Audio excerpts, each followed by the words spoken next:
They shoved me aside like I was just another nosy neighbor, told me to stay back while the real professionals handled things. Said I was getting in the way, that civilians didn't understand how these situations worked. But when that red command vehicle pulled up and Chief Martinez stepped out, when he took one look at me standing there in my yoga pants and oversized sweater and snapped to attention with a crisp salute, everything changed. When he said those words that made every volunteer firefighter and paramedic freeze in place, "Colonel Wilson, we need your assessment. What's your recommendation for family evacuation priorities?" That's when they realized the woman they'd been brushing off for the past hour wasn't just some concerned bystander. She was the one who'd trained half the emergency response teams in the Tri-County area. Before we jump back in, tell us where you're tuning in from, and if this story touches you, make sure you're subscribed, because tomorrow I've saved something extra special for you. The morning started like any other Saturday in Millbrook Heights. I was on my second cup of coffee, still in my weekend clothes, watching the neighborhood kids ride their bikes in lazy circles around the cul-de-sac. The October air carried that crisp promise of autumn, and I was actually considering whether to finally rake the leaves that had been accumulating in my front yard for the past 2 weeks. That's when I smelled it. Not the pleasant scent of someone's fireplace or the lingering aroma from a backyard barbecue, but something sharper, more urgent, something that made my training kick in before my conscious mind had fully processed what was happening. I stepped onto my front porch and scanned the street. 3 houses down, thin gray smoke was seeping from under the eaves of the Patterson family home. Not the thick, dramatic plumes you see in movies, just wisps of smoke that most people might dismiss as steam from a hot shower, or maybe someone burning toast. But I knew better. I'd seen this before, in places where hesitation cost lives and quick decisions meant the difference between tragedy and survival. The Pattersons were good neighbors.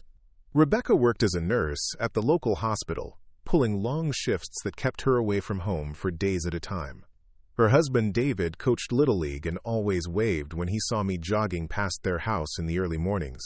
Their 2 kids, Emma and Jake, were 8 and 10, the kind of children who still believed in fairy tales and thought adults had all the answers. Right now, they were probably inside that house, maybe still asleep, maybe playing video games in the basement, completely unaware that their world was about to change. I didn't hesitate.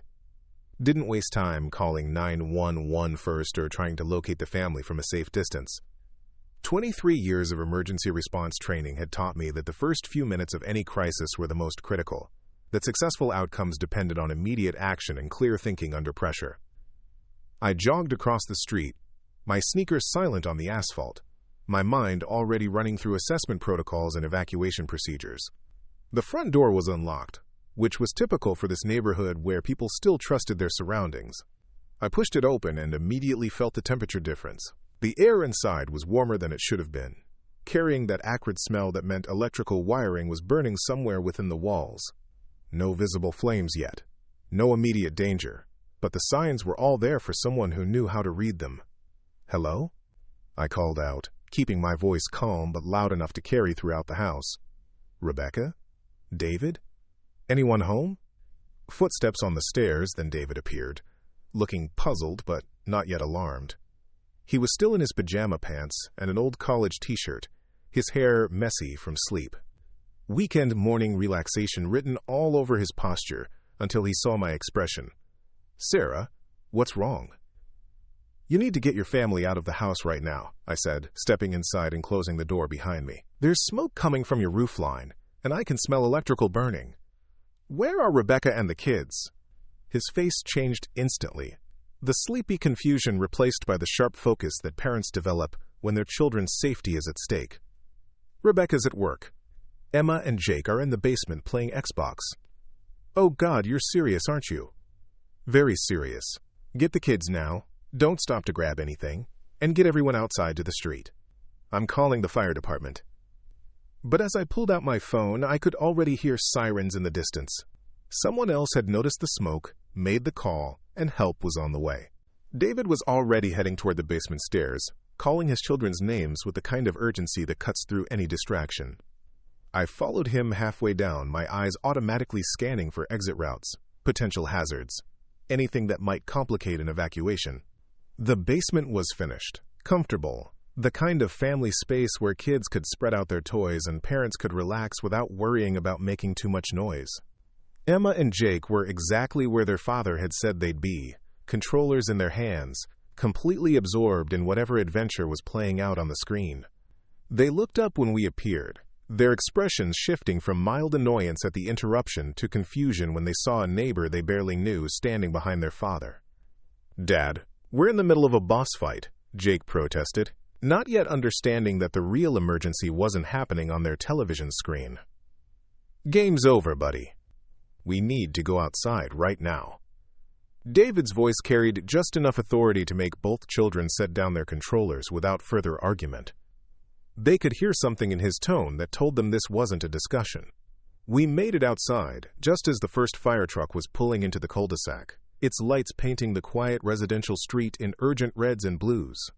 The children stood close to their father, Emma holding his hand while Jake tried to look brave but kept glancing back at their house as if he could will everything to be normal again. Other neighbors were starting to emerge from their homes, drawn by the sirens and the unusual activity on their typically peaceful street. That's when the problem started.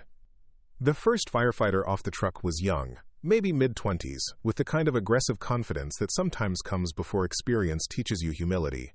He took one look at the scene, saw a family standing safely on the street, and a woman in casual clothes who didn't belong to the household, and immediately made assumptions about who was in charge and who was just getting in the way. "Ma'am, I need you to step back behind the vehicle," he said to me, his tone polite but firm. "This is an active emergency scene." I gestured toward the house where smoke was now more visible along the roofline. "The family's out safely, but you're going to want to focus your initial assessment on the electrical system. The burn smell is strongest near the main panel, and there's heat buildup in the walls that suggests the fire's been smoldering for a while." He looked at me like I'd just suggested we try putting out the fire with garden hoses and good intentions. "Ma'am, we appreciate your concern, but we have protocols for these situations. Please stay back and let us do our job." Behind him, other firefighters were unloading equipment, setting up their operation with the kind of systematic efficiency that emergency responders develop through training and repetition. I watched them work, noting their approach, seeing things they were missing, identifying potential complications they hadn't yet recognized. But every time I tried to offer information or suggestions, I was met with the same polite dismissal. "The basement has 2 egress windows that might not be visible from outside," I told another firefighter who was studying the house's layout. "And there's a propane tank for the outdoor grill stored against the back wall that you'll want to relocate." "Thanks, we'll keep that in mind," he replied without really listening, his attention already moving to more pressing concerns. A paramedic van had arrived, and the EMTs were checking on the Patterson family, standard procedure to make sure everyone was uninjured and not suffering from smoke inhalation. I watched them work, saw that they were being thorough and professional, but also noticed that Emma was showing early signs of stress reaction that they hadn't identified. The way she was breathing, the slight tremor in her hands, the way she kept looking at her house like she was trying to memorize it. "The little girl might need a few extra minutes of assessment," I suggested to the lead paramedic. "She's starting to show signs of acute stress response." He glanced over at me, then at Emma, then back to me with the kind of patient expression that medical professionals reserve for well-meaning civilians who watch too much television. "We've got it handled, thanks." But I could see that they didn't have it completely handled. Could see small things they were missing, opportunities for more effective response, ways to improve their approach based on the specific circumstances of this particular emergency. The problem was that nobody wanted to hear suggestions from someone they assumed was just another concerned neighbor, with no relevant expertise. More emergency vehicles were arriving. A police car to help with traffic control and crowd management, a second fire truck with additional equipment, a supervisor's vehicle that I recognized as belonging to the assistant fire chief, though he wasn't the person I was hoping to see. The street was becoming crowded with professionals, all of them focused on their specific roles, all of them doing their jobs competently but without the kind of coordinated approach that could make the difference in a more serious situation. Mrs. Henderson from next door had appointed herself as the neighborhood information coordinator, providing commentary to anyone within earshot about what she thought was happening and what she believed the emergency responders should be doing differently.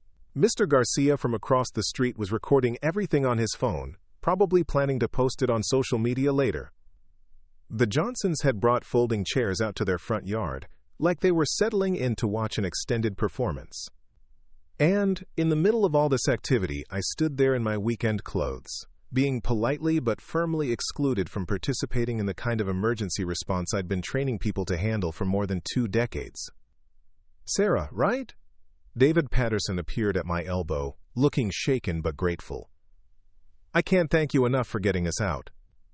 If you hadn't noticed the smoke when you did."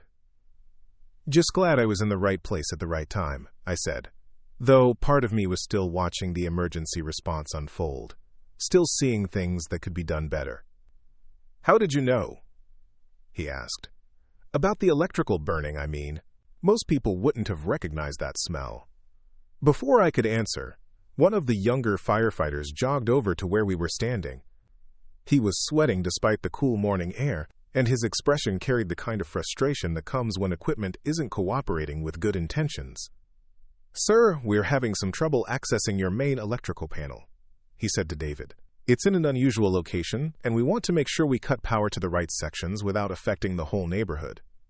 I knew exactly where the panel was, because I'd helped the Pattersons troubleshoot a circuit breaker problem the previous summer. Rebecca had mentioned it during one of our brief conversations over the fence, and I'd offered to take a look since electrical systems were something I understood better than most people realized. "It's in the utility room behind the water heater," I offered. "But you'll need to access it from the garage side because there's not enough clearance from the basement entrance." The firefighter looked at me with surprise, then at David for confirmation. "Is that right?" "Yeah, actually, that's exactly where it is. I always forget about that weird setup until I need to flip a breaker." The firefighter nodded his thanks and started to turn away, then paused. "Ma'am, have you been in the house recently? We're trying to get a better sense of the layout for our interior teams." Finally, someone was asking for my input instead of dismissing it. "I've been inside a few times. The basement has that finished entertainment area where the kids were playing, but there's also an unfinished storage section behind the stairs that connects to the utility room. If the fire's in the walls near the electrical panel, that's probably where you'll find the most damage." He was paying attention now, actually listening instead of just waiting for me to finish talking. "Anything else we should know?" "The house has an older HVAC system with ductwork that runs through the walls where you're seeing the heat buildup. If the fire gets into those ducts, it could spread faster than you might expect. And there's a small attic access panel in the master bedroom that might give you a better view of what's happening in the roof area." Behind us, I could hear Mrs. Henderson explaining to someone that she'd always known there was something not quite right about the Patterson house's electrical system, though she'd never mentioned any concerns to the actual homeowners. Mr. Garcia was now providing live commentary to his phone camera about the heroic efforts of the local emergency responders. But the firefighter I was talking to seemed genuinely interested in the information I was providing. "You seem to know a lot about building systems and emergency response. I've picked up a few things over the years."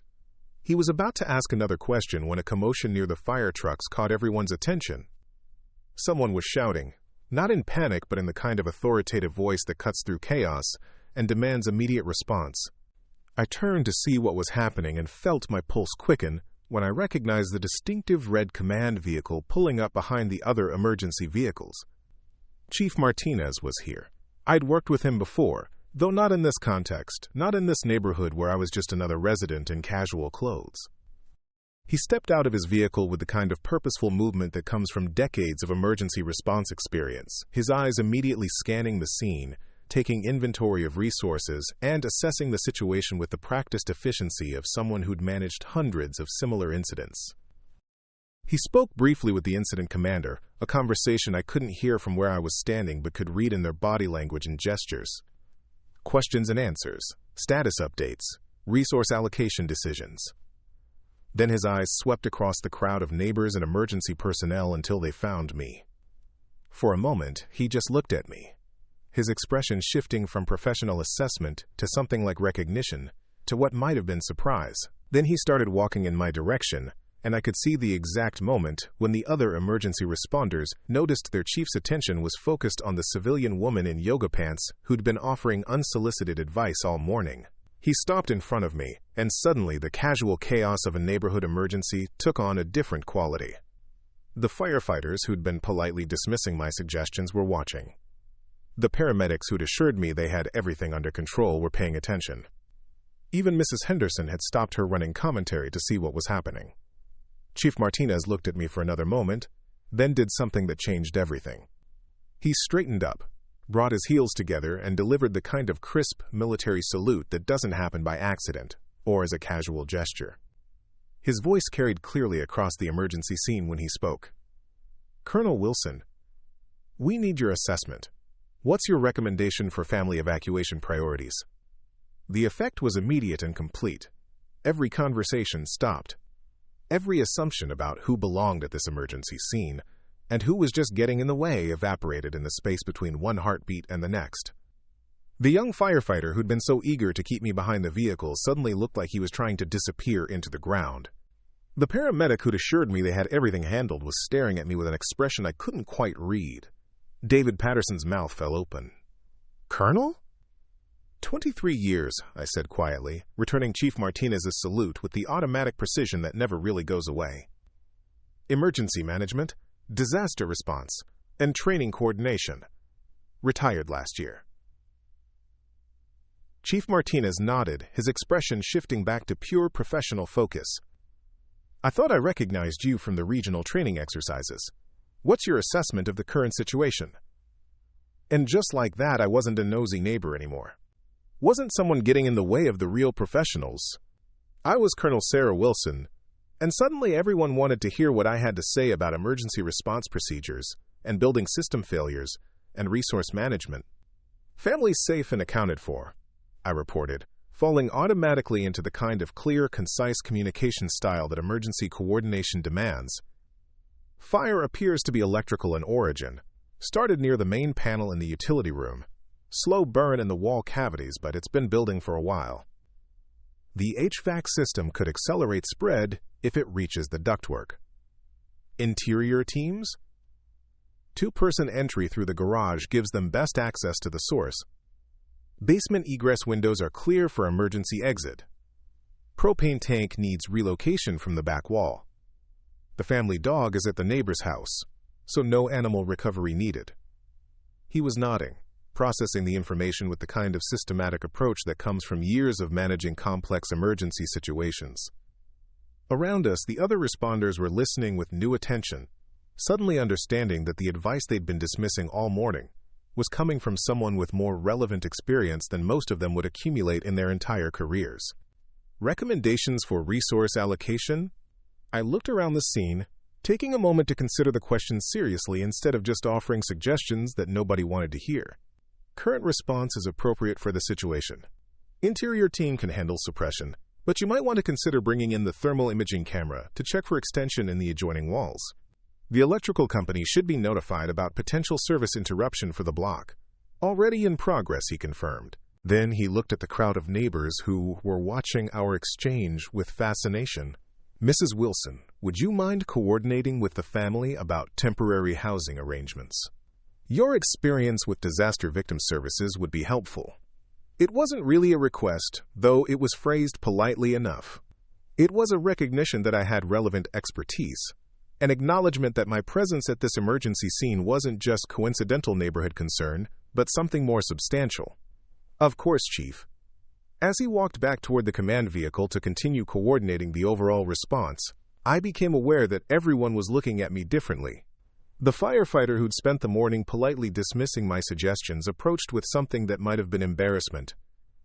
"Colonel Wilson, I apologize for earlier. I didn't realize." "You were doing your job," I said, though we both knew that doing his job could have included listening to relevant information regardless of where it came from. Emergency scenes can be chaotic. The important thing is that everyone stays safe. But the dynamic had completely changed. Suddenly, the information I'd been trying to share all morning was being sought out instead of politely ignored. The layout details I'd offered were being incorporated into tactical planning.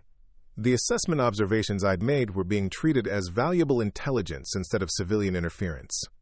Emma Patterson was still showing signs of stress reaction, but now when I pointed it out to the paramedics, They took my concerns seriously and spent additional time helping her work through her anxiety.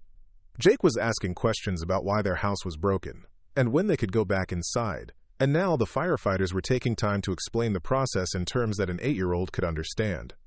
David was standing with his children, one arm around each of them, watching his house with the kind of expression that homeowners get when they're calculating damage and insurance claims and all the disruption that comes with unexpected disaster. But he was also watching me with something like amazement. "I can't believe I've been living next door to a retired military officer and didn't know it," he said when I approached to check on the family. "Most people don't advertise their service history in casual conversation," I replied. "And honestly, it doesn't usually come up during discussions about neighborhood barbecues and whose turn it is to organize the block party." Rebecca had arrived, still in her hospital scrubs, having been called away from her shift when someone reached her at work. She hugged her children and her husband, then turned to me with tears in her eyes. "David told me what you did, how you got them out before anyone else even realized there was a problem. Thank you doesn't seem like enough." "Just glad I was here," I said, though part of me was still processing the morning's events. The realization that I'd been so quickly dismissed when people thought I was just another concerned neighbor, and how completely that dismissal had evaporated once my background was known. The fire was under control within another hour. The damage was significant but not devastating, confined mostly to one section of the house with smoke damage throughout. The family would need temporary housing while repairs were completed, but everyone was safe, and the situation could have been much worse. As the emergency vehicles began clearing the scene, Chief Martinez approached me one final time. "Thank you for your assistance today, Colonel. It made a difference. Happy to help, though I have to say it was interesting to experience emergency response from the civilian side. Different perspective than I'm used to." He looked thoughtful. "How so?" "People make assumptions about who has relevant expertise based on what someone looks like, or where they're standing when the emergency starts. Sometimes valuable information gets dismissed because it's coming from someone who doesn't look like they belong at the scene." "Point taken," he said. "We might want to discuss that at the next training session." After everyone had left and the street had returned to its normal weekend quiet, I found myself standing in my front yard, looking across at the Patterson house with its boarded-up windows and the lingering smell of smoke that would probably take days to fully clear. The morning had started with coffee and thoughts about raking leaves, and it was ending with reminders about service and identity and the assumptions people make about each other. Mrs. Henderson appeared at my side, having apparently decided that our brief conversation earlier qualified us as confidants. "I had no idea you were military," she said, her tone carrying a mixture of respect and something that might have been embarrassment about her own assumptions. 23 years of service doesn't really come up during small talk about property taxes and snow removal," I replied. "But don't you think people should know? I mean, if there's another emergency, wouldn't it be helpful if the neighbors understood that you have that kind of experience?" It was a fair question, one I'd been considering myself as I watched the morning's events unfold. There's something to be said for community preparedness, for neighbors knowing what resources are available in case of emergency. But there's also something to be said for just being a regular person in a regular neighborhood, not defined by decades of military service, but by how you treat your neighbors, and whether you remember to bring in your garbage cans on time. "Maybe," I said. "Though I think the more important lesson is that everyone has something to contribute in a crisis. You don't need military training to notice when something's wrong or to care about your neighbor's safety." David got his kids out of that house because he trusted what I was telling him, not because he knew my background. She nodded, though I could tell she was still processing the morning's revelations. Still, it's good to know that if something happens, there's someone on the street who knows how to handle emergencies. As she walked back to her house, I remained standing in my yard, watching the last of the afternoon light fade behind the trees that lined our quiet cul-de-sac. The Patterson house stood empty but salvageable, a reminder that disasters can strike anywhere, that normal Saturday mornings can become emergency situations without warning. But I was also thinking about assumptions and first impressions, about how quickly people categorize each other and how those categories can prevent us from seeing what's actually there. The firefighters who dismissed my suggestions weren't being malicious. They were just operating from a framework that didn't include the possibility that a neighbor in yoga pants might have relevant expertise. And honestly, in most situations, that assumption would be correct. The difference was that this time, it wasn't.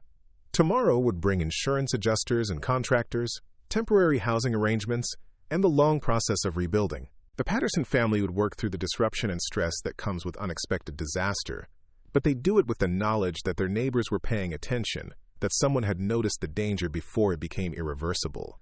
And maybe that's the real lesson from this morning. Not that military experience makes you better at handling emergencies, though training certainly helps, but that paying attention to each other, taking each other seriously, and being willing to act when action is needed, those are the things that actually matter when normal life gets interrupted by crisis. The evening air was cooling, carrying the promise of frost and the changing season. I headed back inside to finish my coffee and maybe finally tackle those leaves in the front yard. Just another neighbor in a quiet subdivision, with stories that most people would never know, and skills that hopefully would never be needed again. But ready, always ready, because that's what 23 years of service teaches you. You never know when Saturday morning coffee will turn into something else entirely, and when it does, you step up and do what needs to be done. Have you ever been in a situation where people underestimated you based on first impressions? Have you ever realized that the quiet person next to you might have experiences and expertise you'd never imagine? This story reminds us that heroes don't always look like what we expect, and sometimes the most capable people are the ones who don't need to announce their capabilities to the world. If this story made you think differently about the people around you, make sure you hit that subscribe button and let us know in the comments where you're watching from. Because next time you're in a crisis, the person who steps up to help might just surprise you with what they know and who they really are. The phone call started Monday morning. First was Rebecca Patterson, calling from her temporary housing at her sister's place across town. Her voice carried that particular exhaustion that comes after a crisis has passed, but the cleanup hasn't yet begun. "Sarah, I hope I'm not bothering you, but the insurance adjuster wants to do a walkthrough this afternoon, and David's at work. I was wondering if you might be available to be there. I know it's asking a lot, but after Saturday, I'd really value your perspective on what they're telling us." It wasn't asking a lot, though I could hear in her voice that she thought it was. People who aren't used to asking for help often apologize for needing it, even when the request is perfectly reasonable, especially when they're dealing with the kind of upheaval that makes every decision feel overwhelming. Of course. What time works for you? 2 o'clock? The adjuster said it would take about an hour, maybe longer depending on what they find in the walls. After I hung up, I realized this was probably the first of several requests I'd be getting. Word travels fast in neighborhoods like Millbrook Heights, and by now everyone knew that the quiet woman in the corner house had turned out to be someone with relevant expertise. The kind of person you might want on your side when dealing with insurance companies and contractors, and all the complicated aftermath that follows a house fire. The second call came an hour later from Tom Chen, who lived 2 streets over in the newer section of the subdivision. I knew him by sight, but we'd never had more than brief conversations about weather and property maintenance. Now his voice carried the careful politeness of someone who wasn't sure if he had the right to ask for help, but was going to try anyway. "Mrs. Wilson, I hope you don't mind me calling. Mrs. Henderson gave me your number and said you might be able to answer some questions about emergency preparedness. My wife and I have been talking since Saturday about whether we're doing enough to keep our family safe, and honestly, we're not sure where to start. Emergency preparedness wasn't exactly a casual weekend project, but it was something that more people should think about seriously. Most families go their entire lives without facing a real crisis, which means they never develop the habits and procedures that can make the difference when normal life gets interrupted by something unexpected. I'd be happy to help. Are you thinking about general preparedness, or is there something specific that's concerning you?" "Both, I guess. We have smoke detectors and a fire extinguisher, but after seeing what happened to the Pattersons, we realized we don't really have a plan. Like, if something happened in the middle of the night, would our kids know what to do? Would we know what to do?" It was a good question, the kind that showed he was thinking beyond just having the right equipment to actually understanding how emergencies unfold. Most people focus on buying supplies but don't practice using them, or think through the decision-making process that determines whether those supplies are helpful or just expensive clutter. Would you like to set up a time to talk through some basic planning? It doesn't have to be complicated, but there are some simple things that can make a big difference. By the time I finished that conversation, I was starting to understand that Saturday's events had changed more than just how the emergency responders saw me. Word was spreading through the neighborhood about who I really was, and with that information came requests for advice and assistance that I hadn't anticipated when I decided to retire to quiet suburban life.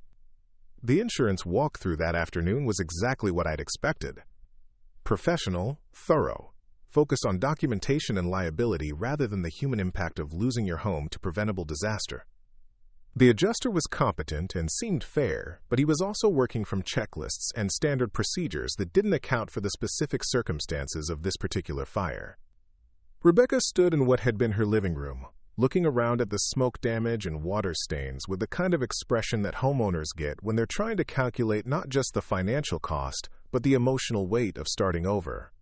Her house smelled like wet ash and industrial cleaning products, a combination that would probably linger for months even after all the repairs were completed. The electrical damage is extensive, the adjuster was explaining, making notes on his tablet as he spoke. We'll need to bring in a specialist to assess whether the whole system needs replacement, or if we can salvage the circuits that weren't directly affected. I watched him work, noting his approach, seeing things he was missing or not giving sufficient attention to. When he started to wrap up his inspection without spending adequate time in the basement utility area, I spoke up. You might want to take another look at the foundation near the electrical panel. There's some water damage down there that could complicate the restoration timeline.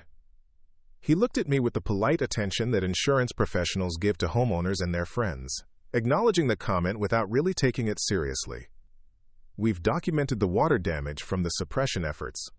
I'm thinking more about the humidity impact on the concrete and the potential for mold development in the wall cavities. Preparing and narrating this story took us a lot of time, so if you are enjoying it, subscribe to our channel. It means a lot to us. Now back to the story. The basement wasn't properly ventilated during the initial response, and you've got conditions that could create secondary problems if they're not addressed in the restoration plan.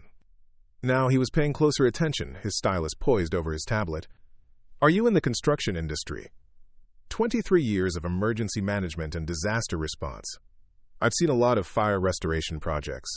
And the ones that run into problems later are usually the ones where secondary damage wasn't properly assessed during the initial inspection. His entire demeanor shifted, just like it had with the firefighters on Saturday morning.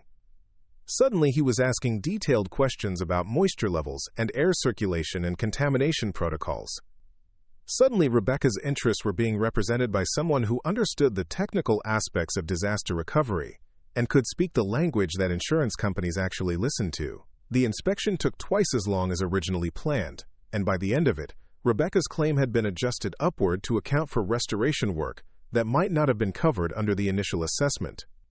She walked me to my car afterward with tears in her eyes. I don't know how to thank you for this. For Saturday, for today, for everything. You don't need to thank me. We're neighbors. This is what neighbors do for each other. But even as I said it, I knew that wasn't entirely true. Most neighbors would have offered sympathy, and maybe a casserole, which are valuable things in their own way. What I was offering was professional expertise that happened to be relevant to her specific crisis, and that's not something that most people have access to in their personal networks. Tuesday brought more phone calls. Janet Morrison from the Homeowners Association wanted to know if I'd be willing to speak at the next monthly meeting about home safety and emergency preparedness. Dr. Sarah Kim, who lived in the townhouse complex behind the elementary school, was dealing with a contractor dispute over water damage repairs and wondered if I might be willing to look at the work order and give her an opinion about whether the proposed scope was adequate. By Wednesday, I realized that my quiet retirement was evolving into something I hadn't planned for. Not a return to active duty or formal consulting work, but a role as the neighborhood's unofficial expert on crisis management and emergency response. People were bringing me their problems because they'd learned that I had experience with these kinds of situations, and they trusted that experience more than they trusted the contractors and bureaucrats they were dealing with professionally. Thursday afternoon, I was in my garage, organizing the winter equipment that I hadn't used since moving to Arizona when I heard shouting from the street. Not the casual conversation volume of neighbors talking over their fences, but the kind of raised voices that suggest conflict or distress. I stepped outside to see what was happening and found David Patterson standing in his driveway, facing off with a man in work clothes who was gesturing angrily at the damaged house. I'm telling you, the estimate is what the estimate is, the contractor was saying, his voice carrying the kind of frustration that comes when people question his professional judgment. You want the work done right, This is what it costs. You want it done cheap? Call somebody else. David's face was flushed, and I could see the tension in his shoulders that suggested this conversation had been going on for a while without reaching any productive resolution. I'm not asking for cheap work. I'm asking for you to explain why your estimate is 30% higher than the other 2 bids I got for the same job. Because the other guys don't know what they're looking at. They see fire damage, they think they can just patch and paint and call it good. I'm talking about doing this right, bringing everything up to current code, making sure you don't have problems down the road. It was possible that the contractor was correct, that his higher estimate reflected more thorough work that would prevent future problems. It was also possible that he was taking advantage of a homeowner who was dealing with insurance money and didn't have enough technical knowledge to challenge inflated pricing. Without seeing the actual work orders and specifications, there was no way to know which scenario was more accurate. But I could see that David was getting overwhelmed by the conflicting information and pressure to make decisions about technical work that was outside his area of expertise. This is one of the ways that people get taken advantage of after disasters. When you're stressed and displaced and dealing with insurance companies and contractors all at the same time, it becomes difficult to evaluate whether the advice you're getting is in your best interests. I walked over to where they were standing, not to interfere, but to see if there was a way to help David get the information he needed to make good decisions. "David, how's the restoration planning going?" He turned toward me with obvious relief, like someone who'd been drowning and suddenly found a life preserver. "Sarah, thank God you're here. I'm trying to figure out which contractor to hire, and I'm getting 3 different answers about what needs to be done." The contractor looked at me with the polite dismissal that tradesmen sometimes show toward homeowners and their friends, people who they assume don't understand the technical complexity of construction work. "Ma'am, we're discussing some pretty complicated electrical and structural issues. Not really something for casual conversation." "What specific code requirements are you referencing?" I asked, keeping my voice neutral and professional. "And are you planning to pull permits for all the electrical work? Or just the sections that were directly damaged?" His expression shifted slightly, recognizing that the question showed more familiarity with construction processes than he'd expected. "Well, obviously we'll need permits for the major electrical work. As for code requirements, we're talking about bringing the whole system up to current standards, not just replacing what was damaged. Current NEC standards or local amendments. And are you factoring in the cost difference between upgrading the whole panel versus just replacing the damaged circuits?" Now he was looking at me with the kind of attention that contractors give to people who might actually know what they're talking about. "Are you in the business?" I've managed a lot of disaster recovery projects over the years.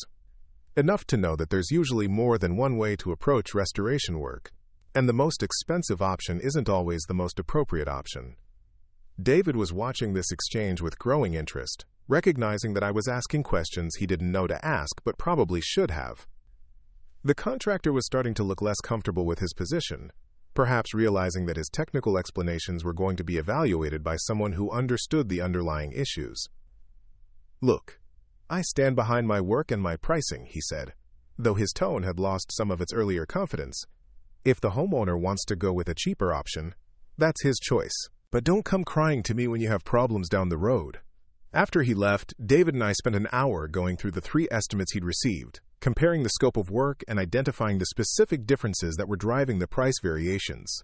It turned out that the expensive contractor was proposing a lot of upgrade work that wasn't directly related to fire damage, while the cheapest contractor was cutting corners on some restoration elements that could create problems later.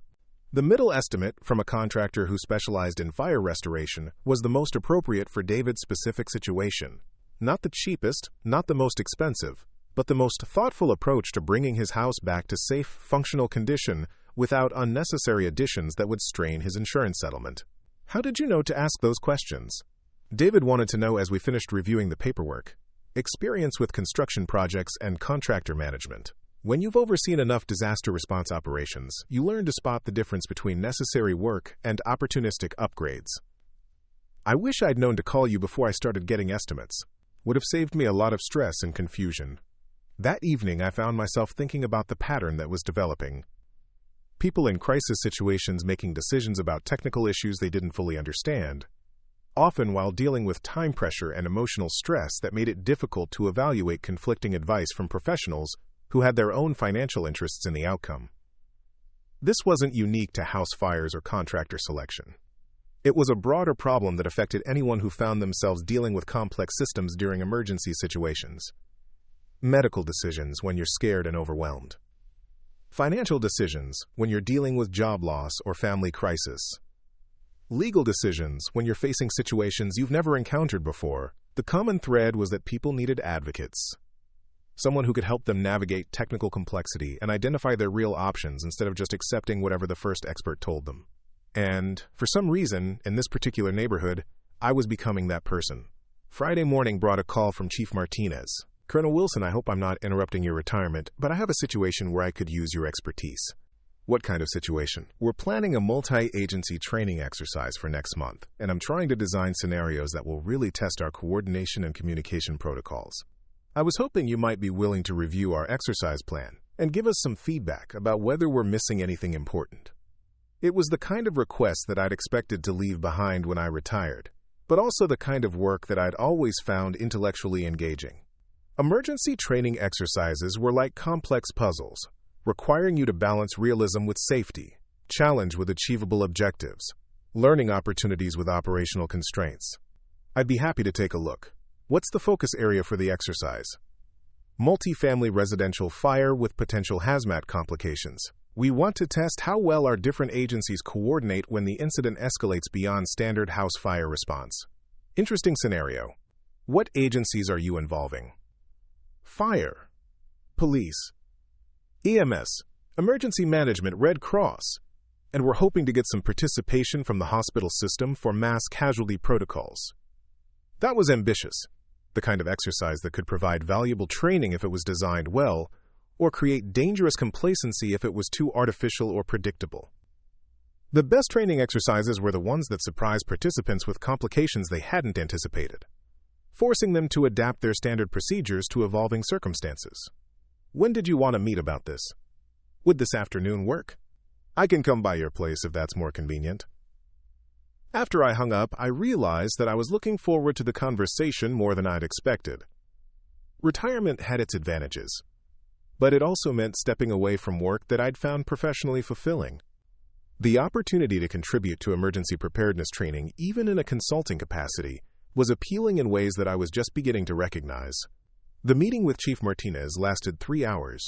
We spread his preliminary exercise plan across my dining room table and went through it section by section, identifying opportunities to make the scenarios more challenging and realistic. By the end of the afternoon, we developed a much more sophisticated training event that would genuinely test the participating agency's ability to coordinate under pressure. "This is exactly what we needed," he said as he gathered up his papers. "Would you be interested in observing the actual exercise? Your perspective on how well the coordination works in practice would be valuable for our after-action review." I'd be honored to participate. That weekend, I found myself reflecting on the unexpected direction my retirement was taking. When I'd decided to move to Millbrook Heights, I'd been looking forward to quiet suburban life, the kind of peaceful routine that would be a complete change from decades of emergency management and crisis response. Instead, I was becoming more involved with my community than I'd ever been during my active duty years. When work demands and deployment schedules made it difficult to develop lasting relationships with neighbors. The irony wasn't lost on me that it had taken a house fire and a moment of professional recognition for people to start seeing me as someone who belonged in their neighborhood, rather than just someone who happened to live there. But perhaps that was how community actually developed, through shared experiences and mutual assistance, rather than casual pleasantries over the fence. Sunday afternoon, I was working in my front yard when Emma Patterson appeared at the edge of my driveway. She was riding her bike, but slowly, like she was working up courage to approach rather than just passing by on her way to somewhere else. "Hi, Mrs. Wilson." "Hi, Emma. How are you settling in at your aunt's house?" "It's okay, but I miss my room." She was quiet for a moment, balancing on her bike with one foot on the ground. "Can I ask you something?" "Of course. My dad said you used to be in the Army, and that's how you knew about the fire before it got really bad." "That's right. Were you ever scared?" "Like, when you were in the Army, were there times when you didn't know what was going to happen?" It was the kind of question that adults spend a lot of time avoiding, partly because they don't want to frighten children, and partly because they don't know how to explain complex realities in terms that young people can understand. But Emma was asking because she was trying to process her own experience of unexpected danger, and she deserved an honest answer. Yes, there were definitely times when I was scared. Times when I didn't know what was going to happen, or whether everything would turn out okay. What did you do when you were scared? I tried to focus on what I could control, instead of worrying about things I couldn't control, like making sure I had the right information, and that the people around me knew what they needed to know, and that we had plans for different possibilities. She considered this seriously, the way children do when they're trying to understand how the adult world actually works. Is that what you were doing at our house? Focusing on what you could control? Exactly.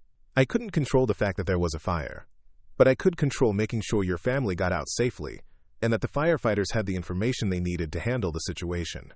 That makes sense. She was quiet again, then looked at me with the directness that children sometimes have before they learn to soften difficult questions. Do you think our house will really be okay? Like, the same as it was before? It was a question that adults had probably been answering with reassuring platitudes about insurance money and good contractors and everything working out fine. But Emma was smart enough to understand that some changes can't be undone, and she deserved a more thoughtful response. It will be safe and comfortable again, I said carefully, but it might not be exactly the same as it was before. Sometimes when we go through difficult experiences, we come out different on the other side. Not worse, just different. She nodded like this made sense to her. My mom said you helped make sure the insurance people would fix everything the right way. I just helped your parents ask the right questions. They're the ones making all the important decisions. Well, thank you for helping. She started to pedal away, then stopped and looked back. And Mrs. Wilson? I'm glad you live on our street. As I watched her ride toward the playground at the end of the cul-de-sac, I realized that Emma had articulated something that the adults in the neighborhood were still figuring out. That belonging to a community means more than just living in the same geographic area. It means being willing to help when help is needed, and being willing to accept help when you need it yourself. The phone rang again that evening. This time, it was Janet Morrison from the Homeowners Association, calling with a more formal request than the others I'd been receiving. Sarah, I hope you don't mind me asking, but several residents have approached me about the possibility of organizing some kind of neighborhood emergency preparedness program. After what happened with the Pattersons, people are realizing that they're not as ready as they thought they were for unexpected situations. What kind of program are you thinking about? Honestly, we're not sure. Maybe some basic training about fire safety and first aid? Information about evacuation planning? We were hoping you might be willing to help us figure out what would be most useful. It was a reasonable request, the kind of community education that could genuinely help people be more prepared for emergencies. But it was also a significant commitment, the kind of ongoing responsibility that would definitely change the quiet retirement lifestyle I'd been planning. Let me think about it, I said. Can I get back to you in a few days? Of course. And Sarah, thank you for considering it. I think people would really value learning from someone with your experience. After I hung up, I poured myself a glass of wine and sat on my back patio, watching the sunset paint the desert mountains in shades of orange and purple. 6 months ago, I'd been managing emergency operations across multiple states, coordinating with federal agencies and military commands, dealing with disasters that made national headlines. Now I was being asked to teach basic preparedness to suburban families who wanted to know how to keep their children safe during house fires. The scale was completely different, but the underlying purpose was the same: helping people be ready for situations they hoped would never happen, but that could change their lives forever if they did happen. Maybe this was what the next phase of my service looked like. Not commanding large-scale operations, but working at the community level, where individual families and neighbors took care of each other. My phone buzzed with a text message from David Patterson. The restoration contractor starts work Monday. Can't thank you enough for helping us sort through all the estimates and options. Looking forward to being home by Christmas. I typed back, glad I could help. Let me know if any questions come up during the work. But as I sent the message, I was thinking about Emma's question about whether their house would really be the same as it was before. The physical structure would be restored, probably better than it had been originally. The family would move back into familiar spaces and resume their normal routines, but they would also carry the knowledge that normal life could be interrupted by unexpected danger, and that their safety had depended on neighbors paying attention and responding quickly. Maybe that wasn't such a bad thing to understand. Maybe communities were stronger when people recognized their interdependence instead of assuming the disaster was something that happened to other people in other places. Maybe the real preparedness training wasn't about equipment and procedures, but about building the relationships and trust that made effective response possible when crisis actually struck. The desert air was cooling as the sun disappeared behind the mountains, and the first stars were becoming visible in the darkening sky. Somewhere in the distance, a coyote howled, a sound that reminded me that this peaceful suburban neighborhood existed at the edge of wilderness, in a place where the natural world could intrude on human plans without warning. I finished my wine and went inside to start researching community emergency preparedness programs, thinking about how to design training that would be genuinely useful for suburban families without being overwhelming or frightening. It was the kind of challenge I'd always enjoyed, finding ways to translate complex technical knowledge into practical skills that ordinary people could actually use. Tomorrow would bring more phone calls, more requests for advice and assistance, more opportunities to help neighbors navigate situations they'd never expected to face. My quiet retirement was evolving into something more engaged and purposeful than I'd originally planned, but also more connected to the community I'd chosen to call home. Outside, the neighborhood settled into evening quiet, porch lights coming on and families gathering for dinner behind the warm windows of houses that looked safe and permanent in the gathering darkness. But I knew now what the residents were beginning to understand. That safety was something you created through preparation and attention and willingness to help each other, not something you could take for granted just because you lived in a nice area with good schools and low crime rates. The real lesson from Saturday morning wasn't about military training or emergency response procedures. It was about recognizing that everyone has something to contribute when crisis strikes, and that the strongest communities are the ones where people pay attention to each other and act when action is needed. Whether you're a retired colonel or a nurse working night shifts or a little league coach, when your neighbors need help, you step up and do what needs to be done. That's what service actually means, and it doesn't end when you retire from active duty. It just takes different forms in civilian life. Becomes more personal and immediate, but no less important. Sometimes the most critical missions are the ones that happen in your own neighborhood, when ordinary Saturday mornings become something else entirely. The community center hadn't seen this kind of turnout for a weeknight meeting in years. Folding chairs filled the main room, and people were standing along the walls when Janet Morrison called the emergency preparedness meeting to order. I counted at least 60 residents, including families with small children, and older couples who rarely attended neighborhood events. Word had spread beyond Millbrook Heights to the adjacent subdivisions, drawing people who wanted to learn about household safety and disaster planning. 3 weeks had passed since I'd agreed to help organize the program, and what had started as a simple request from the Homeowners Association had evolved into something much more comprehensive. Tonight was the first of 4 planned sessions covering fire safety, medical emergencies, severe weather preparation, and evacuation planning. I'd spent considerable time developing materials that would be practical without being overwhelming, focusing on actions that ordinary families could realistically implement. "Thank you all for coming out tonight," Janet began, her voice carrying across the crowded room. "As most of you know, we're here because recent events in our neighborhood have made us realize that we're not as prepared as we should be for emergency situations. We're fortunate to have someone with extensive experience in emergency management living right here in our community, and she's agreed to share some of that expertise with us." The introduction felt strange, being presented as an expert to neighbors who until recently had known me only as the quiet woman who jogged past their houses in the early mornings. But I could see genuine interest in the faces looking back at me, people who had recognized that they needed information they didn't currently possess. "Good evening, everyone. Before we start, I want to be clear about what we're going to cover tonight and what we're not going to cover. This isn't about turning your homes into military installations or preparing for catastrophic disasters.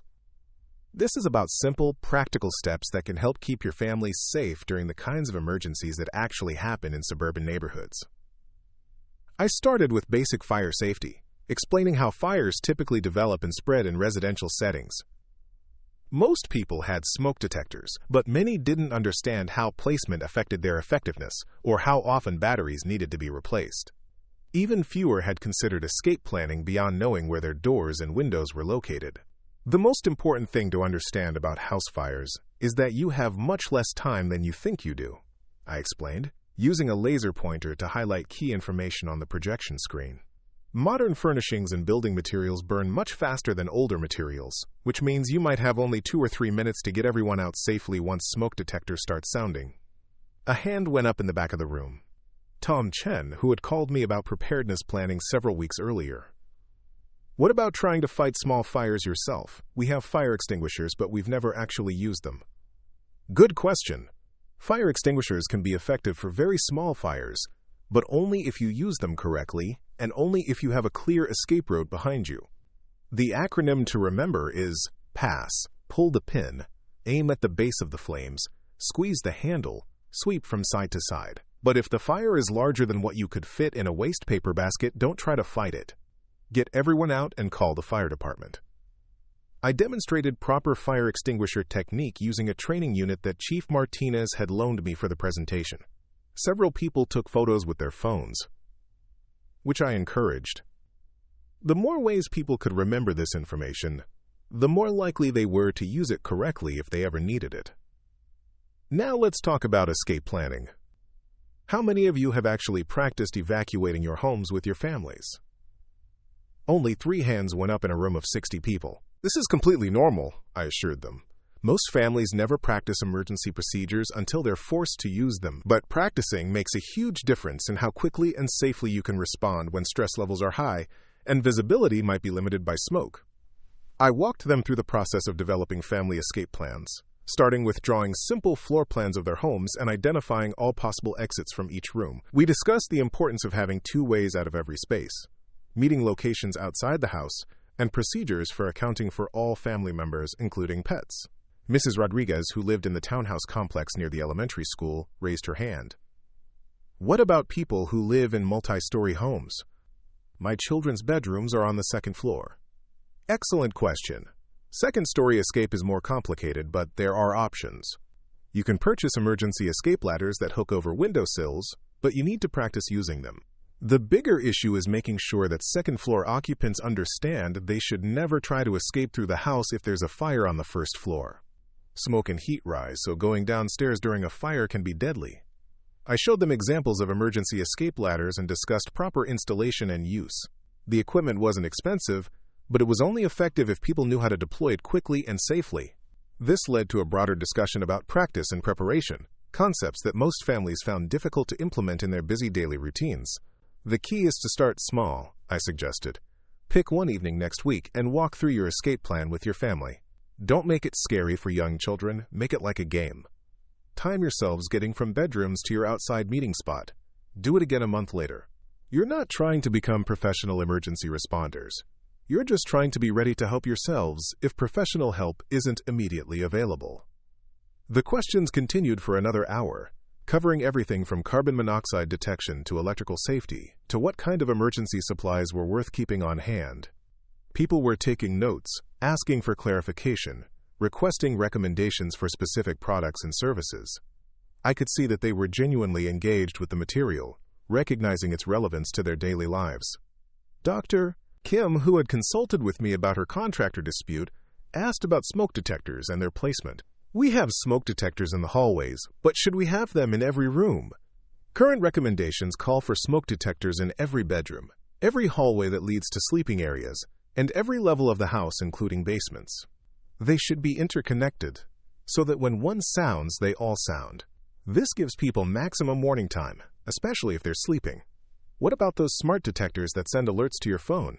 They can be valuable, especially if you travel frequently or spend time away from home. But remember that the most important function of any smoke detector is to wake you up if there's a fire while you're sleeping. Phone alerts are a nice additional feature, but they're not a substitute for audible alarms in the house. As the evening wound down, people approached with individual questions and requests for additional information. Parents wanted specific advice about teaching fire safety to children of different ages. Older residents asked about modifications needed for people with mobility limitations. Several people requested recommendations for contractors and service providers they could trust for fire safety equipment installation. Rebecca Patterson was among the last to leave, approaching with Emma in tow. The family had moved back into their restored house the previous week, and both mother and daughter looked more settled than they had in the weeks immediately following the fire. "Thank you for organizing this," Rebecca said. I keep thinking about how different things might have been if we hadn't known what to look for or what to do. Information like this should be something everyone has access to. Emma tugged on my sleeve to get my attention. Mrs. Wilson, we practiced our new escape plan last night. We can get from my bedroom to the front yard in less than 2 minutes. That's excellent, Emma. Did you practice the route from your brother's room too? Yes, and we made sure Mom knew about the ladder we got for Jake's window. Dad says we'll practice again next month to make sure we don't forget. After everyone had left and we'd cleaned up the community center, Janet and I stood in the parking lot discussing plans for the remaining sessions. The turnout had exceeded our expectations, and several people had requested additional topics that weren't part of our original plan. I think we're going to need a bigger venue for the next session, Janet observed. And maybe more sessions than we originally planned. People are really responding to this information. It's filling a need that people didn't realize they had, I agreed. Most families want to be prepared, but they don't know where to start or what's actually important versus what's just marketing from companies trying to sell emergency supplies. Would you be willing to expand the program? Maybe quarterly sessions throughout the year, covering different topics as they become relevant? It was a bigger commitment than I'd originally contemplated, but I could see the value it was providing to the community. People were taking the information seriously, implementing changes in their homes, talking to their neighbors about shared preparedness concerns. The social connections being formed around emergency planning were creating networks of mutual support that would be valuable in any kind of crisis. Let me think about it, I said. I want to make sure I can provide quality information consistently rather than overpromising and underdelivering. The following Monday brought the call I'd been expecting from Chief Martinez. The multi-agency training exercise was scheduled for the weekend, and he wanted to confirm my participation as an observer and evaluator. We've incorporated most of the scenario modifications you suggested, he reported. The exercise will start as a routine apartment fire call, then escalate to include hazmat complications, multiple casualties, and evacuation of adjacent buildings. 7 different agencies will be participating, and we're hoping to test coordination protocols under realistic stress conditions. What kind of evaluation are you looking for from me? Command and control effectiveness, interagency communication, resource allocation decisions, and identification of gaps or weaknesses that we should address in future training. The kind of assessment that can only come from someone who's managed real-world operations at this scale. The exercise was scheduled for Saturday morning at a decommissioned apartment complex that the city used for emergency training. I arrived early to observe the setup and review the scenario parameters with the exercise controllers. The facility was realistic enough to provide genuine challenges without creating actual danger for the participants. Chief Martinez introduced me to the other agency commanders who would be participating: Police Incident Commander, EMS Supervisor, Emergency Management Coordinator, Red Cross Disaster Response Team Leader, and Hospital Liaison. Most of them knew me by reputation from my active duty years, and several had worked with me on previous training exercises or actual emergency operations. Colonel Wilson will be observing and evaluating our coordination and communication throughout the exercise, Chief Martinez explained. She'll be monitoring radio traffic, observing command post operations, and assessing how well we implement our established protocols when things get complicated. The scenario began simply enough. Engine companies responded to a reported kitchen fire in a second-floor apartment, with initial reports indicating that residents were evacuating and no immediate rescues were needed. Standard response for a routine structure fire, the kind of call that departments handle regularly without significant complications. But as the firefighters began their investigation, the scenario started to escalate according to the script we'd developed. The fire was more extensive than initially reported, involving multiple apartments and threatening to spread to adjacent buildings. Worse, the apartment where the fire had started was being used as an illegal drug manufacturing operation, creating hazmat concerns that required specialized response capabilities. I positioned myself near the incident command post where I could observe decision-making processes and communication protocols without interfering with actual operations. The commanders were dealing with rapidly changing information, conflicting reports from field units, and resource demands that exceeded what they'd initially anticipated. The first indication of coordination problems came 20 minutes into the exercise, when fire suppression teams requested additional water supply at the same time that hazmat specialists needed to establish a decontamination area in the same location. Both requests were legitimate and urgent, but they were incompatible without careful coordination that hadn't been established in the initial response plan. Command, Engine 7. We need a second water supply line from the hydrant on the east side of the building. Command, Hazmat 1.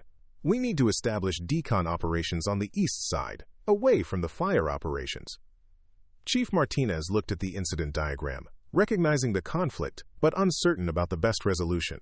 This was exactly the kind of realistic complication that made training exercises valuable, forcing commanders to adapt their standard procedures to evolving circumstances. Hazmat 1, can you establish decon on the south side instead? He transmitted. Negative, Command. Wind direction puts the south side in the plume path. East side is the only viable location.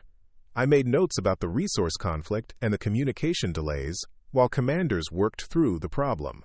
Eventually, they reached a workable solution, but it took longer than it should have and required more radio traffic than would be ideal in a real emergency. The scenario continued to evolve, adding casualties who needed medical evacuation, evacuees who needed temporary shelter, and media attention that required public information coordination. Each new element tested different aspects of the multi-agency response system, revealing both strengths and weaknesses in their established protocols. By the end of the 3-hour exercise, I had filled several pages with observations about communication gaps, resource allocation delays, and coordination opportunities that could be improved through additional training or modified procedures. But I'd also observed excellent individual performance from most participants and effective improvisation when standard protocols didn't address specific situations. The after-action review session that afternoon brought together all the agency representatives to discuss what had worked well and what needed improvement. I presented my observations, focusing on systemic issues rather than individual performance problems, and suggested specific modifications that could enhance coordination in future operations. The biggest communication gap I observed was during the transition from initial attack to defensive operations, I explained. Fire suppression teams were making tactical decisions based on building conditions, while hazmat teams were making decisions based on chemical exposure risks. Both were correct from their individual perspectives, but there wasn't enough coordination between the two specialties to optimize the overall response. Chief Martinez nodded. How would you recommend addressing that kind of coordination challenge? Cross-training and joint exercises that focus specifically on multi-hazard scenarios. Fire personnel need to understand basic hazmat considerations, and hazmat specialists need to understand how their operations affect fire suppression tactics. It doesn't mean everyone needs to be an expert in everything, but they need enough knowledge to communicate effectively with other specialties. The discussion continued for another hour, with agency representatives identifying specific areas where they could improve their preparation and coordination. Several people requested copies of my written assessment, and Chief Martinez asked if I'd be willing to participate in developing future training scenarios. This kind of realistic, complex training is exactly what we need, he said, as we wrapped up the session. Would you consider a more formal role in our regional training program? It was the kind of opportunity that could easily evolve into a second career, the chance to contribute to emergency preparedness on a broader scale than individual neighborhood programs. But it was also a commitment that would change the retirement lifestyle I'd been trying to establish. Let me think about it, I said. I'm interested, but I want to make sure I can balance regional responsibilities with community commitments I've already made. That evening, I sat on my back patio reviewing my notes from the exercise, while watching the sunset paint the desert sky in familiar shades of orange and gold. The training had been successful, providing valuable learning opportunities for all the participating agencies, but it had also reminded me how much I enjoyed the intellectual challenge of emergency management, the puzzle-solving aspects of coordinating complex operations under pressure. My phone rang, interrupting my reflections. David Patterson, calling with an update on their home restoration and a question about the neighborhood preparedness program. Sarah, the contractor finished the electrical work today, and everything looks great. Rebecca wanted me to thank you again for helping us navigate all the decisions and contractor selection. We couldn't have managed it without your guidance. I'm glad everything worked out well. How are the kids adjusting to being back home? Better than we expected, actually. Emma says the house feels safer now because we have better smoke detectors and we know what to do if anything happens again. And Jake has become quite the expert on fire extinguisher operation, though hopefully he'll never need to use that knowledge. That's exactly the right attitude. Prepared, but not worried. That's actually why I'm calling.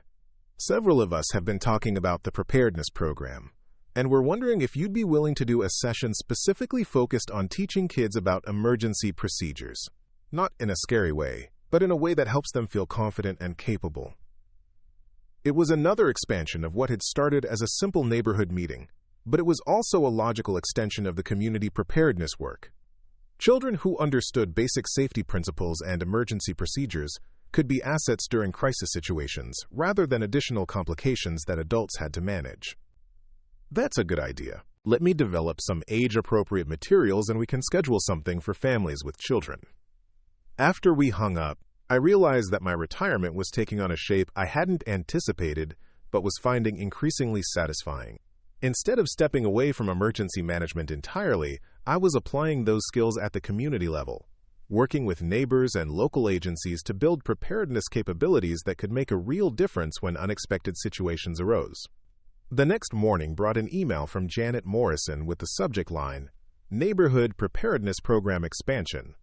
She'd been contacted by representatives from 3 other subdivisions who wanted to organize similar programs for their residents, and she was asking if I'd be willing to help them get started. I spent the morning thinking about the various requests and opportunities that had emerged since that Saturday morning when a house fire had revealed my professional background to the neighborhood. The community preparedness programs, the regional training coordination, the individual consultations with neighbors facing emergency-related decisions. All of it was meaningful work that aligned with my skills and experience, but taken together it represented a level of commitment that would essentially constitute a second career. By noon, I'd made my decision. I called Chief Martinez first. I'd like to accept your offer to participate in regional training development, but with some conditions. I want to maintain flexibility to balance regional work with community-level programs, and I want to focus on developing training that can be replicated at the local level rather than requiring centralized coordination. That works perfectly with what we had in mind, he replied. We're looking for someone who can help us develop training programs that smaller departments can implement independently, using local resources and personnel. My next call was to Janet Morrison. I'm willing to help the other neighborhoods develop their own preparedness programs, but I think we should train local coordinators rather than having me personally present at every location. The goal should be building community capacity, not creating dependence on external expertise. That makes a lot of sense. Would you be willing to develop a coordinator training program that we could use to help other neighborhoods get their own programs started? It was the kind of scalable approach that could have genuine impact beyond just my immediate community, creating networks of prepared neighborhoods that could support each other during regional emergencies. That afternoon, I walked over to the Patterson house to check on the family and see the completed restoration work. The house looked exactly as it had before the fire, perhaps even better with updated electrical systems and fresh paint throughout. But I knew that the family's experience of living there had been permanently changed by their understanding of how quickly normal life could be disrupted by unexpected events. Rebecca was in the front yard, planting flowers in beds that had been damaged by the emergency response vehicles. She looked up when she saw me approaching, her face brightening with genuine warmth. Sarah, perfect timing. I was just thinking about how different this whole experience might have been if we hadn't had someone like you living in the neighborhood. You'd have figured it out, I assured her. People are more resilient and resourceful than they think they are. Sometimes they just need information and encouragement. Maybe, but it would have been a lot more stressful and probably more expensive. And the kids wouldn't have learned as much about emergency preparedness and taking care of each other. Emma appeared from around the side of the house, her hands dirty from helping with the gardening project. She waved enthusiastically when she saw me. Mrs. Wilson, want to see our new smoke detectors? They're connected to each other, and Dad let me test them yesterday. They're really loud. I'd love to see them. Are you feeling good about being back home? Yes, but different good than before. Like, I know more about what could happen and what to do if it does happen. Mom says that's called being prepared. Your mom is exactly right. Being prepared doesn't mean being worried all the time. It means being ready to handle situations if they come up. As I walked back to my own house that evening, I reflected on how much had changed since that Saturday morning when I'd smelled smoke and made the decision to act on what my training told me was an emerging emergency. The fire itself had been contained and resolved within a few hours, But the relationships and responsibilities that had developed from that incident were still evolving months later. My quiet retirement had become something much more engaged and purposeful than I'd originally planned. Instead of stepping away from emergency management, I'd found ways to apply those skills at the community level, building preparedness capabilities and response networks that could benefit neighbors and families who would never have access to professional emergency management resources. The work was different from what I'd done during my active duty years. More personal and immediate, focused on individual families rather than large-scale operations. But it was also deeply satisfying in ways that I was just beginning to understand. There's something powerful about helping people develop confidence in their ability to protect themselves and their families, about building communities where neighbors look out for each other and respond effectively when response is needed. That night, I sat at my kitchen table with a yellow legal pad, sketching out plans for the coordinator training program that would allow other neighborhoods to develop their own preparedness capabilities. It was the kind of project that could have lasting impact, creating networks of prepared communities throughout the region.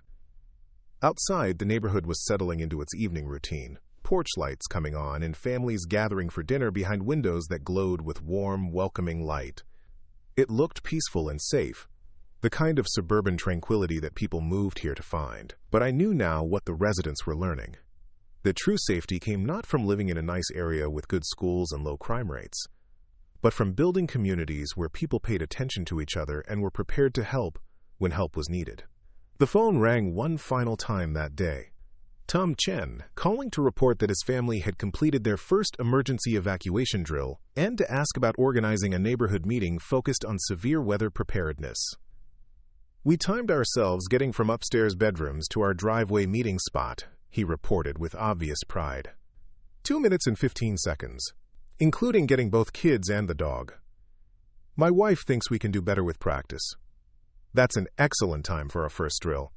The important thing is that everyone knows the plan and can execute it without panic or confusion. When can we schedule that severe weather session?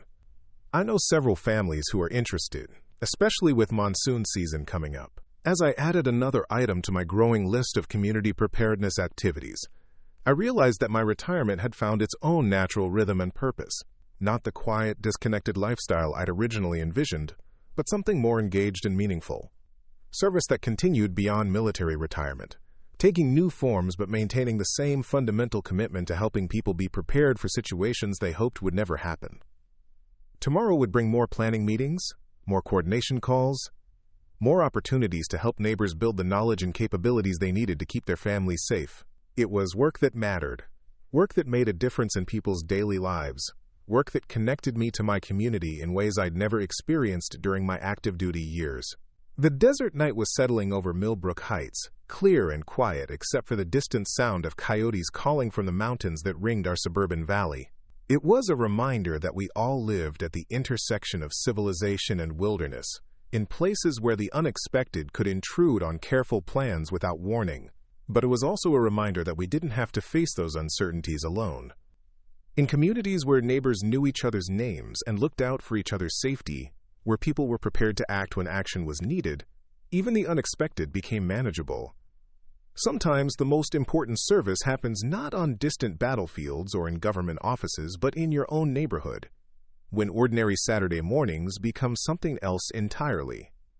And sometimes the greatest impact comes not from commanding large operations, but from teaching a child how to use a fire extinguisher, or helping a neighbor understand their insurance coverage, or organizing a community meeting where people learn to take care of each other. That's what service actually looks like in civilian life. Smaller scale, more personal, but no less important. Because when crisis strikes, it's not the distant experts who make the first difference. It's the neighbors who notice when something's wrong, who know what to do and are willing to do it, who understand that keeping each other safe is everyone's responsibility. The house fire that had started everything was now just a memory, a story that families would tell about the time their neighborhood came together during an emergency. But the relationships and capabilities that had grown from that experience would last much longer, creating networks of mutual support that would be there when the next unexpected situation arose. And there would be a next time, because that's how life works in places where people live close together and depend on shared infrastructure and common resources. The question wasn't whether another emergency would happen, but whether the community would be ready to respond effectively when it did. I turned off the lights and headed upstairs, leaving my planning notes on the kitchen table for tomorrow's work. Outside, the neighborhood slept peacefully under desert stars, protected not just by smoke detectors and fire departments and insurance policies, but by the knowledge that neighbors were paying attention and were prepared to help when help was needed. Sometimes being ready is the most important thing you can do for the people you care about. And sometimes the quiet person next door has exactly the experience you need, when you need it most. 18 months later, I stood at the podium in the Millbrook Heights Community Center, looking out at a crowd that had grown far beyond anything we'd imagined when this all started. The monthly preparedness meetings now drew participants from 7 different neighborhoods, and tonight's session on wildfire evacuation planning had a waiting list of people who couldn't fit in the venue. The transformation hadn't happened overnight. It had built slowly, one family at a time, one block at a time, as people discovered that emergency preparedness wasn't about living in fear, but about building confidence and community connections. What had started as a response to a single house fire had evolved into a regional network of neighbors who looked out for each other and knew how to respond when unexpected situations arose.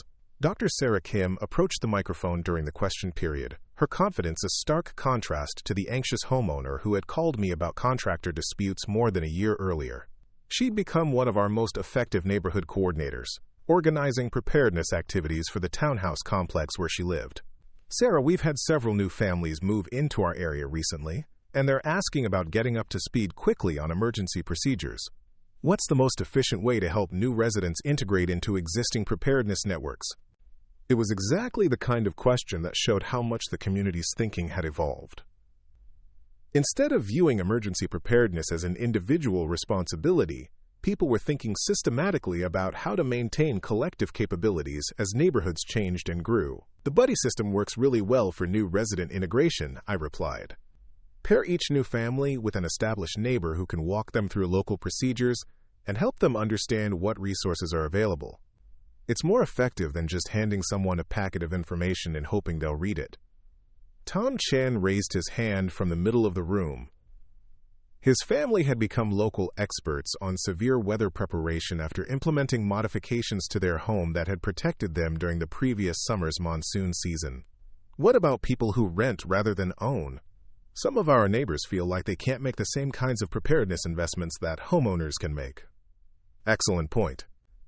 Renters actually have some advantages in emergency situations because they're usually more mobile and have fewer possessions to worry about. The key is focusing on portable preparations, evacuation planning, and building relationships with neighbors who might have resources to share during short-term emergencies. The questions continued for another 30 minutes, covering everything from pet evacuation procedures to neighborhood communication systems during power outages.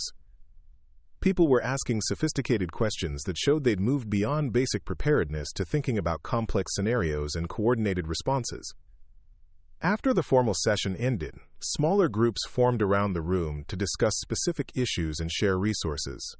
I watched these conversations with satisfaction, recognizing that the program had achieved its ultimate goal, creating a community where emergency preparedness was woven into the social fabric rather than being an occasional add-on activity.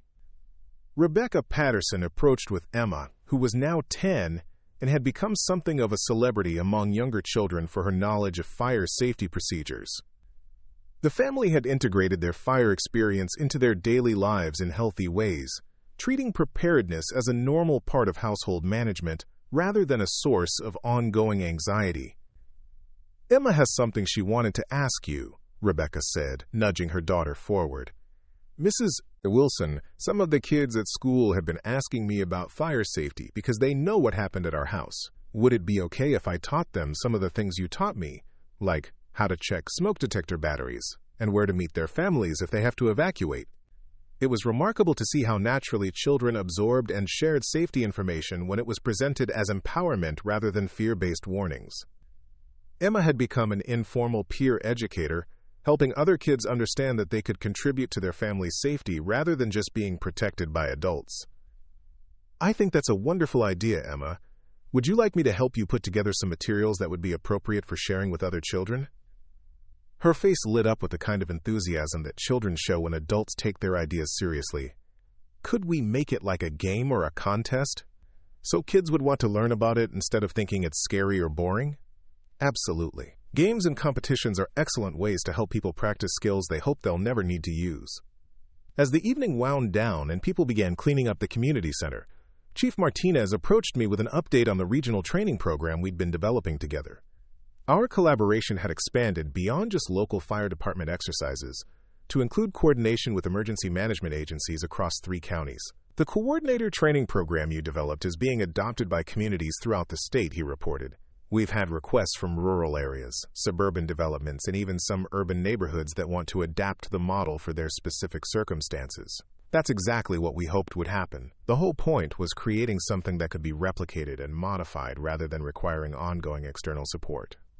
There's something else I wanted to discuss with you. The State Emergency Management Agency has asked if you'd be willing to present at their annual conference next month. They're looking for examples of successful community-based preparedness programs, and what you've built here is getting attention at the state level.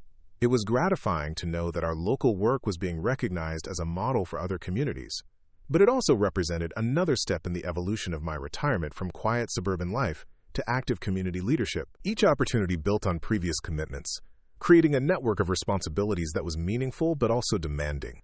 Let me check my calendar and get back to you, I said.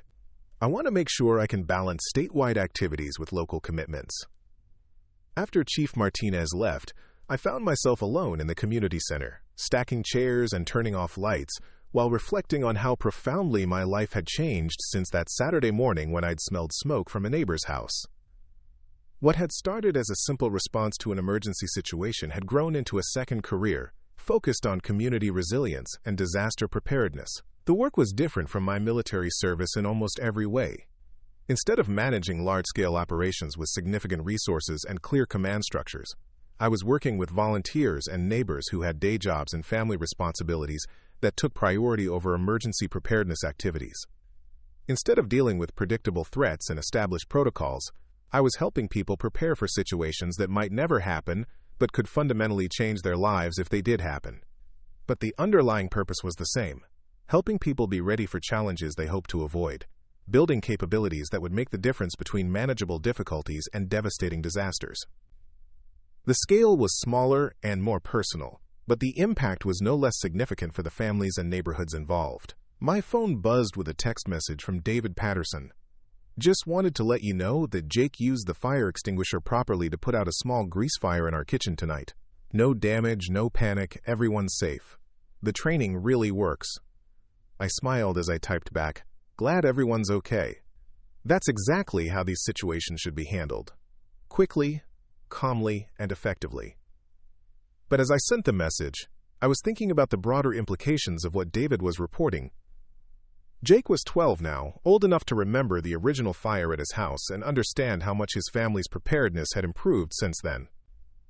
He'd grown up with emergency procedures as a normal part of household routine, which meant he could respond appropriately when an actual emergency arose. That was the real success of community preparedness programs, not the equipment people purchased or the procedures they learned, but the confidence and competence they developed to handle unexpected situations without panic or paralysis. Children who grew up in prepared households would carry those capabilities into their adult lives, creating a generational impact that extended far beyond the immediate benefits to current families. The following week brought a call that reminded me how far the ripple effects of our work had spread. The caller identified herself as Maria Santos, Emergency Management Coordinator for a rural county 3 hours north of Millbrook Heights. Colonel Wilson, I got your contact information from Chief Martinez. We've been following the community preparedness program you developed, and we're hoping you might be able to help us adapt it for rural communities with different challenges and resources.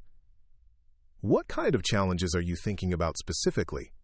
Longer response times for emergency services, more residents with livestock and agricultural concerns, greater distances between neighbors, and less access to some of the resources that suburban communities can take for granted. It was an interesting adaptation challenge, requiring modifications to address circumstances that were significantly different from suburban neighborhood settings. Rural communities had different assets and vulnerabilities, different social structures and communication patterns. But the fundamental principles of community preparedness would still apply, even if the specific procedures needed to be adjusted. I'd be interested in exploring that with you. Would you be able to bring a few representatives from your communities to observe one of our training sessions so they can see how the program works and identify what modifications would be most useful? That would be perfect. When's your next session? As I checked my calendar to coordinate the visit, I realized that the program had evolved beyond what any single person could manage effectively. We now had coordinator training sessions, specialized workshops for different age groups and living situations, regional networking meetings, and adaptation projects for communities with different demographics and resources. It was time to think about sustainability and succession planning, ensuring that the work could continue and grow without being dependent on my personal involvement. The most successful community programs were the ones that became self-sustaining, where local leadership took ownership and adapted activities to meet changing needs over time. That evening, I called Janet Morrison to discuss the program's evolution and future direction. Janet, I think we need to start transitioning more of the coordination responsibilities to local volunteers. The program has grown beyond what one person can effectively manage, and we want to make sure it can continue regardless of my availability. What did you have in mind? A rotating leadership structure, where different neighborhoods take turns hosting activities and different individuals take responsibility for specific aspects of the program. That way, if anyone moves away or becomes unavailable, the program doesn't lose momentum. That makes sense. Would you be willing to help us develop a transition plan? It was the kind of conversation that marked a significant shift in my role from program founder to advisor and resource person. Instead of being the central coordinator for all activities, I would focus on training others to take leadership roles and providing support when specialized expertise was needed. The transition took several months to implement, but by the following spring, the community preparedness program was running smoothly under distributed leadership from trained volunteers. My role had evolved to providing consultation on complex scenarios, developing new training materials, and representing the program at regional conferences and networking events. The change gave me time to focus on other opportunities that had emerged from the work we'd been doing. Chief Martinez and I had been invited to collaborate on a statewide initiative to develop standardized community preparedness curricula that could be used by local organizations throughout Arizona. The project would involve working with emergency management professionals, community organizations, and academic researchers to create resources that were both technically sound and practically accessible. On a quiet Tuesday morning in late spring, I was working in my home office on curriculum development materials when I heard familiar sounds from the street. Sirens approaching, emergency vehicles moving with purposeful urgency. The kind of activity that indicated something significant was happening in the neighborhood. I stepped outside to see what was going on, and found organized activity rather than chaos. Neighbors were already implementing procedures we'd practiced during training sessions, helping elderly residents evacuate to safe distances, accounting for all family members including pets, providing information to emergency responders about building layouts and potential hazards. The emergency turned out to be a gas leak caused by construction work on the street's water main replacement project. Potentially serious, but managed effectively by crews who understood the situation and could work efficiently because residents had evacuated proactively and were providing helpful information rather than getting in the way. I watched the response unfold with professional satisfaction, recognizing how differently this kind of incident would have been handled 2 years earlier. Instead of confusion and competing voices, there was calm coordination. Instead of residents who didn't know what was happening or what they should do, there were neighbors who understood their roles and could contribute to safe resolution. Mrs. Henderson approached me as we waited for the all-clear from the gas company technicians. She'd become one of our most enthusiastic preparedness advocates, organizing activities for senior citizens who needed modified procedures due to mobility limitations or health conditions. "It's amazing how much calmer everyone is now," she observed. Even the emergency responders seem less stressed because they can focus on the technical work instead of managing panicked residents. That's exactly what community preparedness is supposed to accomplish, I agreed. Not eliminating emergencies, but making sure people can respond effectively when emergencies happen. You know, when you first moved to the neighborhood, I never would have guessed that you'd end up transforming how we think about safety and looking out for each other. It was a reminder of how much had changed since those early days when I was just the quiet woman who jogged past houses in the early morning and kept to herself. The fire at the Patterson house had revealed my professional background to the neighborhood, But the real transformation had come through the relationships and shared work that had developed over the months that followed. The gas leak was resolved within 2 hours, with no injuries and minimal disruption to daily routines. As residents returned to their homes and normal activities resumed, I reflected on how routine the effective emergency response had become. What would once have been a source of significant stress and confusion was now just another situation that the community could handle competently. That evening, Emma Patterson stopped by while I was working in my front garden. She was riding her bike home from a friend's house, but she paused to update me on a project she'd been working on at school. "Mrs. Wilson, remember how we talked about teaching other kids about fire safety? My teacher let me do a presentation for my class, and now the principal wants me to present it to the whole school." "That's wonderful, Emma. How did your classmates respond to the information?" "They were really interested, especially when I showed them how to check smoke detector batteries and explained about having meeting places outside their houses. Some of them didn't know about any of that stuff." "What questions did they ask?" "Mostly about what to do if there's a fire at night when they're sleeping, and whether they should try to save their pets and toys. I told them that people are more important than things, but that if they practice evacuation procedures, they might have time to help pets get out safely too." It was remarkable to hear a 10-year-old articulating principles of emergency prioritization with such clarity and maturity. Emma had internalized not just specific procedures, but the thinking process that helps people make good decisions under pressure. "Your school presentation sounds like it's going to help a lot of families be better prepared. Are you nervous about speaking to the whole school?" "A little bit, but mostly excited. I know the information is important, and I want other kids to feel confident about keeping their families safe." As she rode away toward her house, I realized that Emma represented the ultimate success of community preparedness work. A young person who had learned to think systematically about safety, who could share that knowledge effectively with peers, and who understood that everyone had a role to play in keeping their community secure. The sun was setting behind the mountains that surrounded our desert valley, painting the sky in the familiar shades of orange and gold that had become my favorite part of each day. The neighborhood was settling into its evening routine, but with a different quality than had existed before our community preparedness work began. People knew their neighbors now, not just to wave at while getting mail, but to coordinate with during emergencies. Children understood that they could contribute to family safety rather than just being protected by adults. Households had supplies and procedures that could help them manage disruptions to normal services and routines. Most importantly, there was a network of relationships and shared knowledge that would continue to evolve and strengthen over time, adapting to new residents and changing circumstances while maintaining the core capability to respond effectively when unexpected situations arose. My phone rang one final time that day. Chief Martinez, calling with news about the statewide curriculum project we'd been developing. "Sarah, I wanted to let you know that the state has approved funding for the Community Preparedness Program expansion. We'll be able to train coordinators in 20 additional counties over the next 2 years, using the model you developed here in Millbrook Heights." "That's fantastic news. What kind of support will be available for the local implementation?" "Each participating county will get startup funding, training materials, and ongoing consultation support. But the real strength of the program is that it's designed to become self-sustaining once local coordinators are trained and communities begin taking ownership of their own preparedness activities." As I hung up, I realized that the work that had started with noticing smoke from a neighbor's house had grown into something much larger than I'd ever imagined.